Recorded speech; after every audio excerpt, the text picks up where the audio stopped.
Ya, pemirsa, orang-orang seusia Agus lah ya, para Gen Z mempelopori demonstrasi besar yang terjadi di Nepal. Mereka marah atas pemerintahan yang korup dan juga perilaku flexing yang dilakukan oleh pejabat hingga ke anak-anaknya.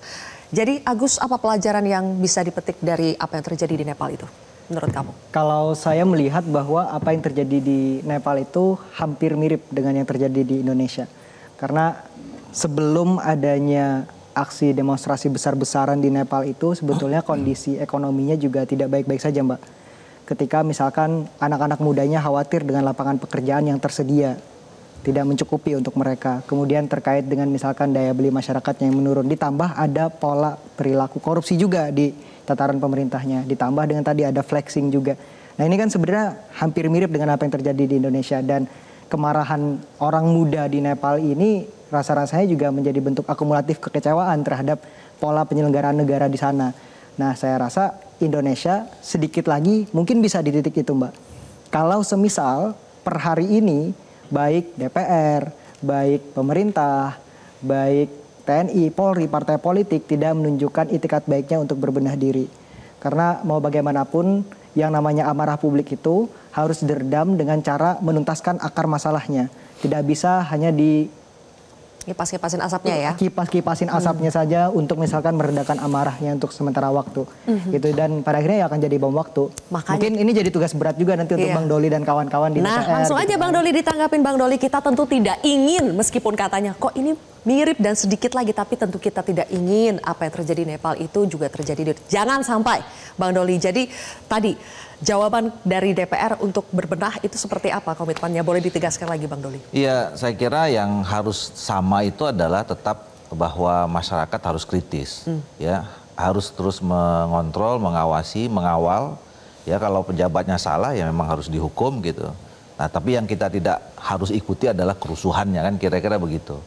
Nah, itu yang tadi saya katakan, ya tentu kami kemarin termasuk yang menyesali lah ya, kemudian ikut prihatin bahwa situasi itu bisa terjadi, ada yang korban gitu. Itu yang saya katakan berkali-kali kemarin, bahwa kalau memang itu terjadi salah satu bagiannya, penyebabnya katakanlah kami gitu ya, ya tentu kami mohon maaf, dan itu menjadi bagian koreksi besar buat kami ke depan ya, sehingga ya itu bagian dari apa, sesuatu yang mahal sekali lah ya, yang harus kita bayar dengan pekerjaan sisa sampai 4 tahun ke depan ini, yang betul harus ditunjukkan kinerja dengan bekerja sungguh-sungguh, sangat serius, berkomunikasi yang baik gitu ya, dan termasuk tadi tupoksi tentang pengawasan, kemudian legislasi dan budgeting itu harus kemudian kita maksimalkan. Baik, oke. Kesulitan ekonomi sering sekali menjadi akar pemicu dari semua kerusuhan yang terjadi, kita lihat di Nepal. Apa yang bisa dipelajari Indonesia dari semua itu untuk menghindari semua itu? Yang bisa dipelajari adalah tadi fungsi budgeting. Kalau orang sedang lapar, jangan beli senjata. Artinya apa? Isunya adalah ketimpangan, isunya adalah pajak. Tapi tercermin, kita lihat ke depan ya, 2021 dan RAPBN 2026. Ini nggak masuk akal. Anggaran perlindungan sosial itu kenaikannya itu cuma 2,5%. Anggaran fungsi pertahanan itu kenaikannya 166%. Ini udah nggak oke. Artinya tidak menyelesaikan akar permasalahan tadi. Nah, selain itu apa yang harus dibenahi? Kejadian di Nepal ini kan saking marahnya dengan bukan hanya flexing tapi memang kaya gitu, dan kayanya dari hasil yang tidak halal gitu ya. Makanya kita sedang mengirimkan surat juga, ini sebenarnya 17+8 dan usulan teman-teman lainnya. Itu sekarang kita sedang kirimkan surat ke MUI, minta fatwa apa hukumnya gaji tunjangan dari hasil rangkap jabatan menteri dan wakil menteri di BUMN.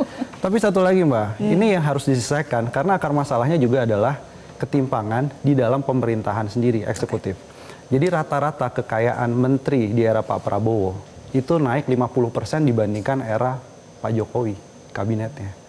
Jadi mediannya itu naiknya 50%. Ini nggak bisa. Jadi bukan hanya... Itu data dari LHKPN yang kita kumpulkan. Jadi udah nggak bisa, ini median. Artinya bukan karena kabinetnya gemuk, bukan karena jumlah Pak Jokowi menterinya lebih sedikit dari Pak Prabowo, bukan. Tapi ini artinya, ini ada lonjakan kekayaan di saat masyarakat kita susah cari kerja, pengangguran usia muda tinggi, dan pekerja informalnya banyak. Oke, baik. Closing statement dari Mbak Yeni? Sebenarnya semua persoalan ini bisa diselesaikan dalam satu meja. Karena apa? Yang memegang kebijakan semuanya ini adalah ketum-ketum partai dan presiden. Kita semua menginginkan agar Presiden Prabowo itu sukses. Ya. Itu harapan kita. Karena kalau Presiden Prabowo sukses, rakyat juga akan sukses. Ya, kalau kebijakan ekonominya benar, tepat sasaran, maka rakyat juga akan sejahtera. Nah, kita berharap bahwa Presiden Prabowo bisa menggunakan leverage-nya, pengaruh beliau untuk bisa meyakinkan seluruh partai politik, ya, agar betul-betul bisa mengintroduksi reformasi yang sebenar-benarnya. Betul-betul mendengarkan keluhan masyarakat, semua tuntutan yang ada yang tadi semua sudah kita bicarakan itu dijawab dengan tindakan-tindakan yang substantif. Jadi bukan cuma bicara saja. Nah, ini selesainya hanya elit itu aja kok, karena itu nanti yang akan turunnya ke DPR, turunnya ke semua pejabat-pejabat, itu hanya beberapa orang saja. Oke, terima kasih Mbak Yeni. Dan terakhir singkat, Mas Toto. Saya mungkin tambahan saja, saya melihat ada nuansa terjadinya resentralisasi kekuasaan yang bisa step back ke masa Orde Baru. Sekarang de facto dilakukan. Jadi DPR itu pemberi stempel. Jangan sampai kemudian bergerak menjadi struktural.